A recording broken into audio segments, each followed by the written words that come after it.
ஹல்லேலூயா. ஆமென். கர்த்தர் கிருபை செய்தார். ஆமாங்க. ஒவ்வொரு நாட்களும் நாம் நிற்பதும், நிர்மூலமாகாமல் இருப்பதும் சுத்த தேவனுடைய கிருபை. நாம் ஏழையாய் பிறந்தது, படிப்பே இல்லாமல் வாழ்ந்தது, பாவமா, சாபமா அப்படின்னு கிடைச்சால் அதுதான் ஆசீர்வாதம். ஆமாங்க. ஒரு ஏழையா பிறந்து வளரும்போது எல்லாத்துக்கும் ஏங்கி ஏங்கி வாழ்வோம். அது பசிதாகமாக இருக்கிறவனுக்கு ருசியான உணவு மாதிரி அனுபவங்கள் கிடைச்சிக்கிட்டே இருக்கும். ஒரு தென்னை மரத்தை பார்த்த உடனே தென்னை மரத்தில் ஏறி தேங்காய் பறிக்கணும். ஒரு பனைமரத்தில் ஏறினா பனைமரத்தில் ஏறி நொங்கு பறிக்கணும். ஒரு கடலில் பார்த்தா நீச்சல் அடித்து குளிக்கணும். ஒரு குளத்தை பார்த்தா நீச்சல் அடித்து குளிக்கணும். ஒரு கிணத்துல விழுந்து நீச்சல் அடித்து குளிக்கணும். கபடி விளையாடணும், கிரிக்கெட் ஆடணும், சண்டை போடணும், அழணும், கம்ப்ளைண்ட் ஆகணும். இப்படி சின்ன வயசில் ஏகப்பட்ட பிரச்சனைகளை சந்தித்து வந்ததுக்கு பிறகு நல்ல முதிர் வயதில் நினச்சி பார்க்கும்போது அதெல்லாம் நல்ல டேஸ்ட் இல்லை. பாவம், பணக்கார வீட்டு பிள்ளைங்களாக பிறந்துட்டு பணம் இருக்கும், மரியாதை இருக்கும், ஏகபோக வாழ்க்கை இருக்கும். இந்த கல்ச்சரான வாழ்க்கையை அவங்கெல்லாம் அனுபவிச்சிருப்பாங்கன்னு கேட்டால் பாவம் கஷ்டம்தான். அந்த விஷயத்தில் நம்ம எவ்வளோ சந்தோஷப்படலாம்.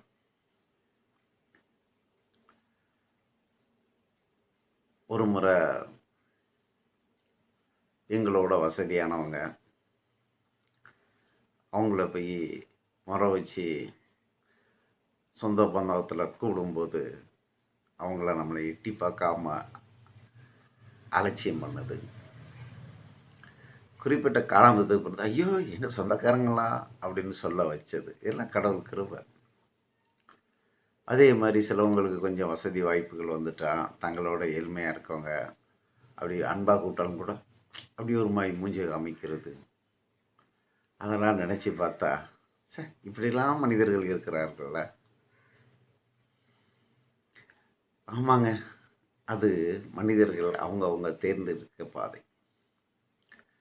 கடவுளுக்கு கீழ்ப்படுகிறவன் வரதட்சணை வாங்க மாட்டான். கடவுளை நம்புகிறவன் வரதட்சணை வாங்க மாட்டான். ஏன்னா அவனுக்கு தெரியும் இந்த உலகத்தில் நாம் சாப்பிட்ற உணவை கடவுள் படைச்சி நம்மளுக்கு நேரத்துக்கு கொடுக்குறாரு. ஆமாங்க, நீ பணக்காரனாக பிறக்கலாம், ஏழையாக பிறக்கலாம், எப்படி வேணாலும் பிறக்கலாம். நீ பிறந்தது முதல் மரிக்கிற வரைக்கும் உனக்கு உணவு கொடுப்பது இறைவன் மாத்திரம்தான் என்று நினைப்பவன் எதுக்கு ஆசைப்பட மாட்டான். அவன் இறைவனை பார்த்து கேட்பான், கடவுளே என்னால் தாங்கிக்கிற அளவுக்கு சோதனை கொடுப்பீர், என்னால் சுமக்க முடிகிற அளவுக்கு ஐஸ்வர்யத்தை கொடுப்பீர், என் வாழ்க்கையை சமாதானமாக நீர் அழைச்சி செல்வீர், எனக்கு பயம் இல்லை. உம்மை நோக்கி பார்க்கும் முகங்கள் வெட்கப்பட்டு போவதில்லை. ஆமாங்க, நாம் கடவுளை நோக்கி பார்க்கும்போது நம்ம முகங்கள் வெட்கப்பட்டு போவதே இல்லை. தன் தொழிலிலே ஜாக்கிரதையாக இருக்கிறவன் ராஜாக்களுக்கு முன்பாகவும் அதிகாரிகளுக்கு முன்பாகவும் நிற்கத்தக்கவனாக இருக்கிறான். கரெக்டுங்க. கடவுள் சொல்கிறாரு, நீதி, நேர்மை, நிதானம், பொறுமை. இதெல்லாம் இல்லாமல் கடவுளை கும்பிட்டா எல்லாம் கிடைச்சிச்சு சந்தோஷமாக இருந்துடலாம? போராடணும். எண்ணின் நிமித்தம் பாடுகள் உண்டு, ஆனாலும் திறன் கொள்ளுங்கள், நான் உலகத்தை ஜெயிச்சேன். அப்போ இயேசு கிறிஸ்து கடவுள் நம்மளோட இருக்கும்போது பாடுகளை பார்த்து நம்ம ஏன் பயப்படணும்? பொறுமையோடு இருங்க, பாடுகளை சகிப்போம், வாழ்க்கையில் வெற்றி அடைவோம்.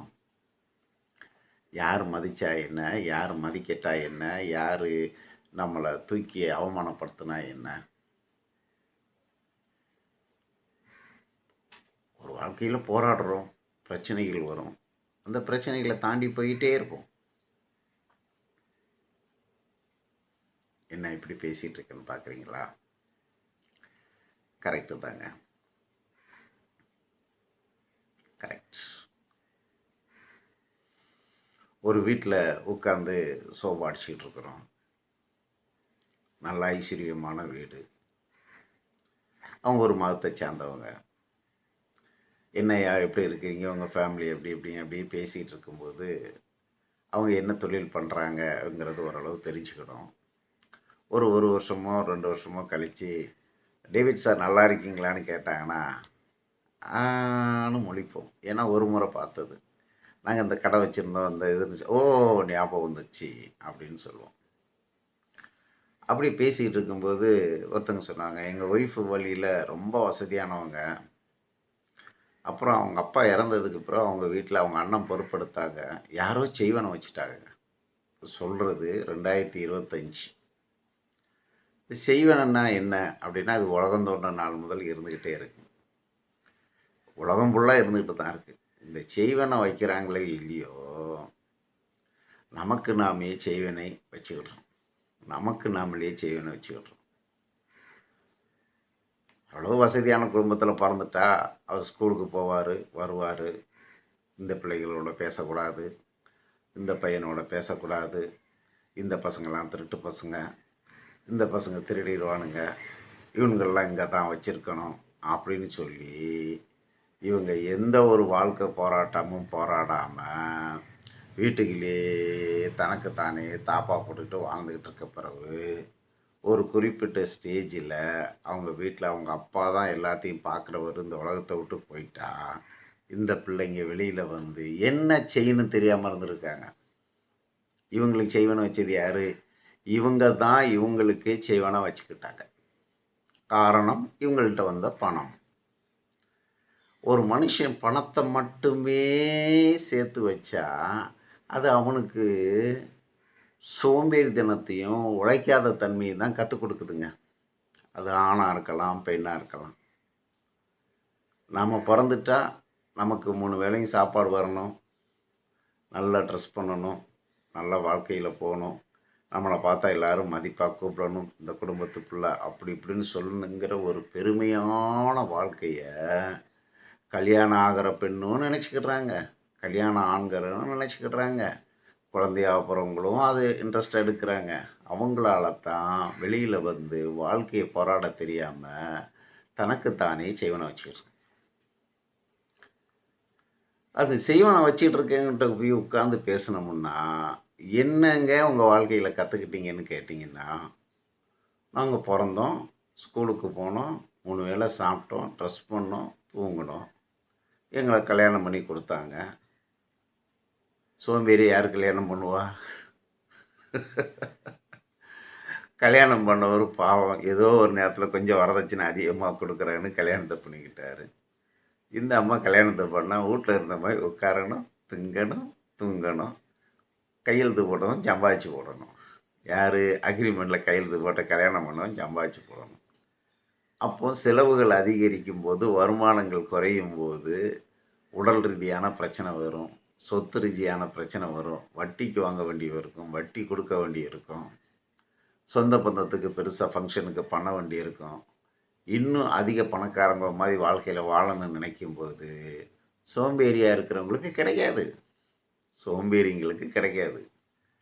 அப்போது யாருக்கு யார் செய்வனை வச்சுக்கிட்டாங்க?